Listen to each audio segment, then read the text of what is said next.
तपाईको सन्तमा नहुने कुरा के हुन् हामीलाई सबैलाई थाहा छ त्यो कुरा हामी गर्न सक्दैनौँ आशिष दिनु समिति यो घर यसो तपाईमा अर्पण गरेका छौँ यो घरमा गाइस हामी चाहिँ सँग सकेर चाहिँ हामीहरू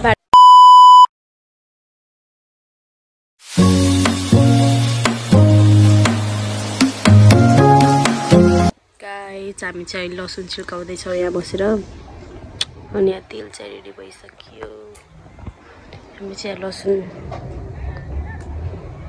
यता चाहिँ खै को मान्छे हुनुहुन्छ कुनै चिन्दैन म त हेलो हेलो हाई भन्नु न हाई भन्नु न ओए अबि हाई भन्नु भनेको क्या हाई भन्नु हाई गाइस भन्नु तपाईले पनि सिकाउनु पर्छ आमा जस्तो तपाईले पनि सिकाउनु पर्छ आमा जस्तो के अरे मोटे मोटे उफ हामी चाहिँ लसुन यति छिल्काएर सकेको छौँ गाइसहरू अब चाहिँ अरू छिल्काउँछौँ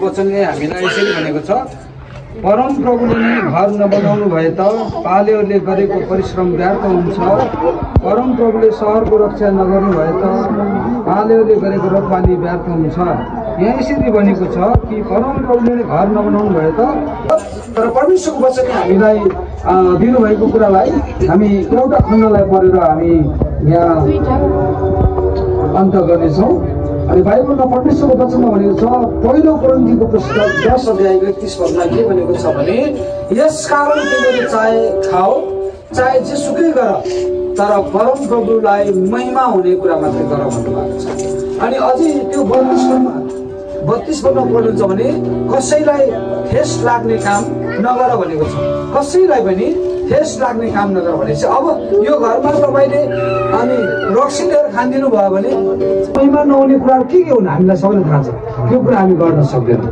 अनि वचनले हामीलाई दिएको क्रियाकलापले अर्कोलाई ठेस नलागोस् यो कुराहरू हामी गर्नु हुँदैन वचनले हामीलाई दिनुभएको छ त्यसकारण प्रभुले हामीलाई एउटा आशिषको वचनलाई म पढेर अन्त गर्नेछु यहाँ यसरी भनेको छ परम प्रभुको भय मान्नेहरू सबै धन्यका हुन् जो उहाँको इच्छा पनि हामी यो घरमा बस्ने मानिसहरूको लागि हामीले प्रार्थना गर्न जरुरी छ किनभने यो सिमेन्ट सरियालाई गिटी बालोलाई कसैले पनि केही गर्न सक्दैन तर गर्न सक्छ र कसलाई गर्न सक्छ त्यहाँ शैतानले पनि संसारमा अरू मानिसहरूले पनि कसलाई गर्न सक्छ त भन्दाखेरि मानिसलाई गर्न सक्छ त्यसकारण आज यो घरमा आउने पाहुना पासा आफ्नो मान्छेहरू साथै मण्डली परिवारहरू अनि यो घरको सदस्यहरूलाई कुनै पनि दूषित कुराले दुष्ट आत्माले अन्धकारको शक्तिले कुनै पनि समस्या नल्याएको होस् भनेर हामीले प्रार्थना गर्नुपर्छ किनभने यो घर पहिला हामीले जमिन किन्नुभन्दा पहिला चाहिँ सायद जन्महरू हुन सक्छ या मृतक आत्माहरू गाडेको हुन सक्छ त्यसकारण हामीले यो घरको चारै किल्लामा हामीले प्रार्थना पनि गर्नु जरुरी छ त्यसकारण आज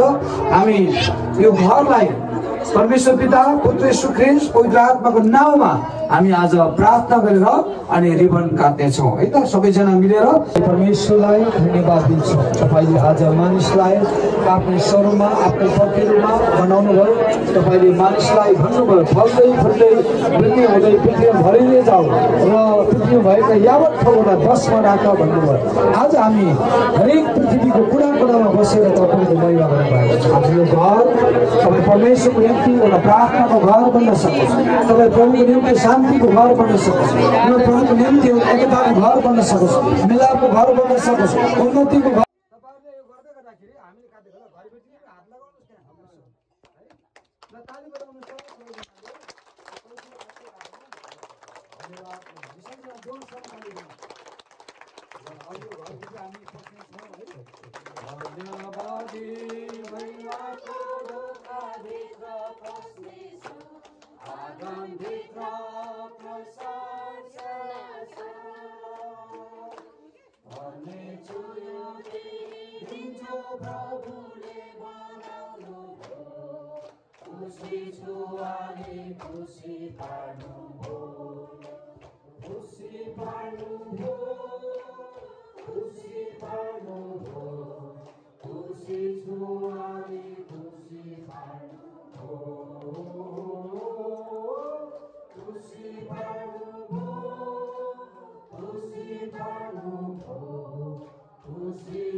सबैजनालाई जय मसीह, ह्याप्पी क्रिसमस।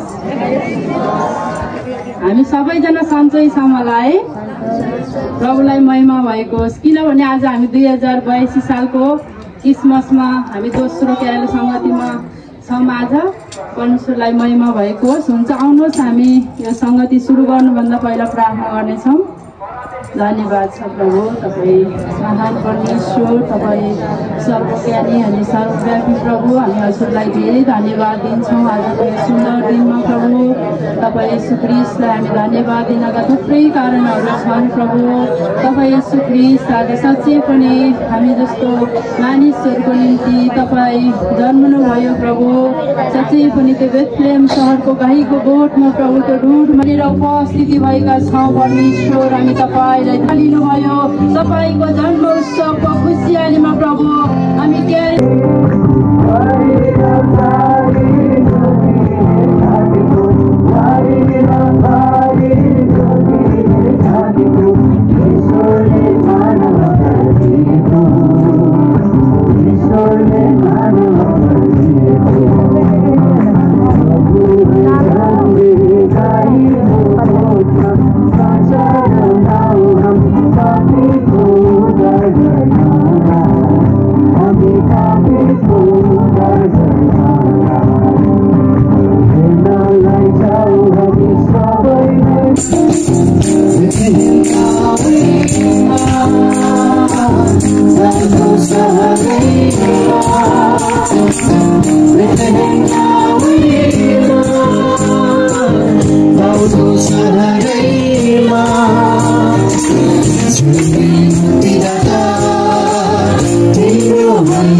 हटाउँ भन्ने कुरामा लिएर चाहिँ एउटा क्रिसमस एउटा जन्म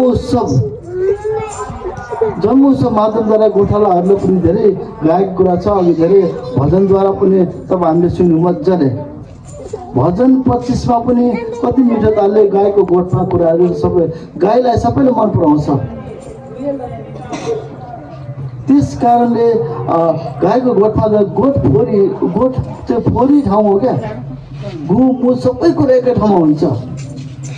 हामीहरूको हृदय कुरा गर्दा त्यो भन्दा फोरी छ। हाम्रो जीवनमा जब हामीले पापलाई सञ्चय गरेर राख्छौँ, पापलाई चाहिँ हामी भण्डार गरेर राख्छौँ भने हामी एक दिन चाहिँ के हुनेछौँ, मर्नेछौँ। त्यो मृत्यु चाहिँ मानिसको जीवनमा प्रभु येशू ख्रीष्टलाई विश्वास गर्ने मान्छेको जन्म अनि दुई पाली हुन्छ, मृत्यु एकचोटि हुन्छ। तपाईँले अचम्म प्रकारले मान्नु होला, क्रिस्चियनहरूको जन्म अनि दुईचोटि हुन्छ, मृत्यु एकचोटि हुन्छ। राम्रोसँग बुझ्नु होला है गाइस। हामी चाहिँ सङ्गति सकेर चाहिँ हामीहरू भाँडाकुँडा जान लागेको छौँ होइन अञ्जली? हामी चाहिँ सीता आन्टीको घर जाँदैछौँ भाँडाकुँडा लिन। चाबी पो ल्यायौँ किन? हामीले ढोका खुल्दैछ कि के छ?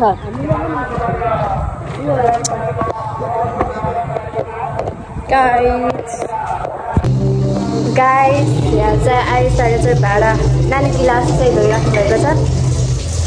डाइरेक्टै गोजारी राख्नु भएको थियो, बन्द भयो।